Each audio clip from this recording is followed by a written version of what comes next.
Olá, pessoal! Estamos aqui hoje mais uma vez para refletirmos juntos a nossa liturgia do dia, tá certo? E hoje, nessa segunda-feira, né, nós realmente possamos pedir ao Senhor que afaste de nosso meio todo tipo de rivalidades, desordens e obras más.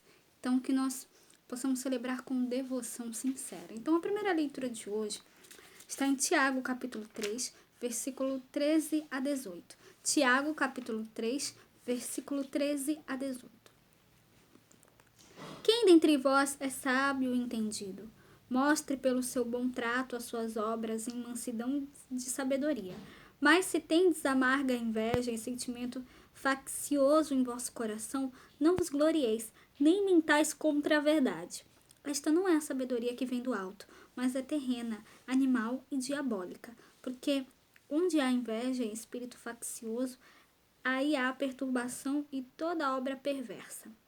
Mas a sabedoria que do alto vem é primeiramente pura, depois pacífica, moderada, tratável, cheia de misericórdia e de bons frutos, sem parcialidade e sem hipocrisia. Ora, o fruto da justiça semeia-se na paz, para os que exercitam a paz. Então, essa primeira leitura mostra pra gente, né, que a sabedoria né,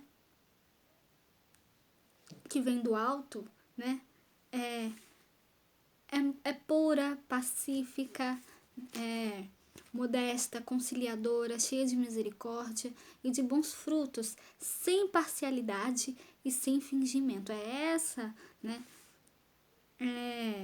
essa sabedoria que nós devemos buscar, que nós realmente possamos sempre ajudar-nos uns aos outros, né, e sempre nos colocarmos a serviço de Deus e dos nossos irmãos. Que a gente sempre possa nos ajudar, né, sempre.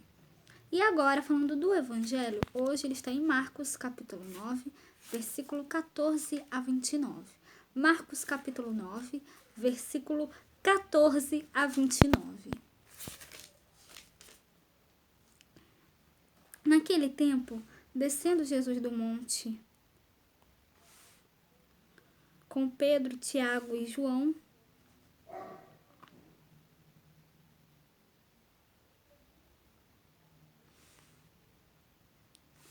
e chegando perto dos outros discípulos, viram que estavam rodeados por uma grande multidão, e alguns escribas que disputavam com eles.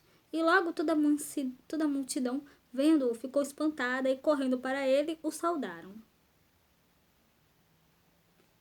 E perguntou aos escribas: o que é que discutis com eles? E um da multidão respondendo disse: Mestre, trouxe-te o meu filho que tem um espírito mudo. E este, onde quer que o apanha, despedaça-o, e ele espuma e range os dentes, e vai se secando. E eu disse aos teus discípulos que o expulsassem, e não puderam. E ele respondendo lhe disse: Ó geração incrédula, até quando estarei convosco? Até quando vos sofrerei ainda? Até quando vos sofrerei ainda? Trazei-mo. E trouxeram-me. E quando ele o viu, logo o espírito o agitou com violência, e caindo endemoniado por terra, revolvia-se espumando. E perguntou ao pai dele: quanto tempo há que lhe sucede isto? E ele disse-lhe: desde a infância.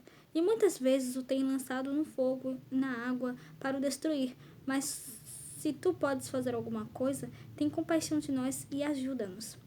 E Jesus disse-lhe: se tu podes crer, tudo é possível ao que crê.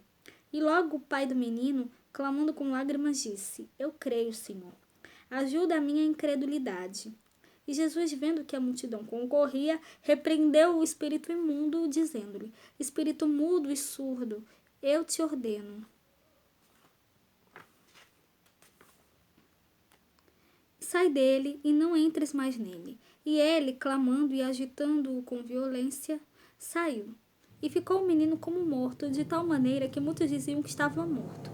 Mas Jesus, tomando-o pela mão, o ergueu e ele se levantou. Quando entrou em casa, os seus discípulos lhe perguntaram à parte: por que o não podemos nós expulsar? E disse-lhes: esta casta não pode sair com coisa alguma, a não ser com oração e jejum. Então, o evangelho hoje, né, Jesus censura firmemente a incredulidade daqueles que estão à sua volta.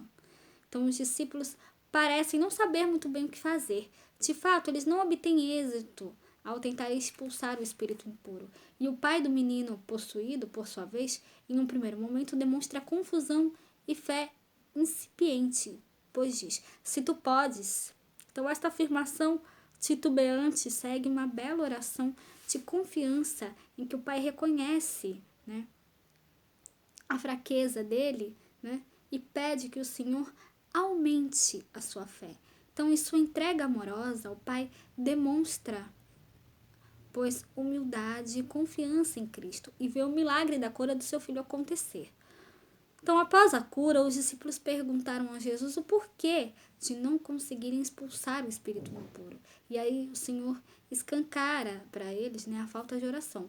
Então, que nós possamos sempre cultivar a nossa fé pela oração, que nós possamos pedir a Deus que Ele sempre aumente a nossa fé, tá certo? Então, era isso que eu tinha para falar para vocês hoje. Muito obrigada a todos por curtirem, por comentarem. Aqueles que só assistem mesmo, também agradeço. Eu espero que vocês tenham gostado dessa reflexão de hoje. Espero encontrá-los todos aqui amanhã, terça-feira, se Deus quiser, para continuarmos refletindo cada vez mais as leituras da Sagrada Escritura. Então, muito obrigada a todos e até a próxima, se Deus quiser.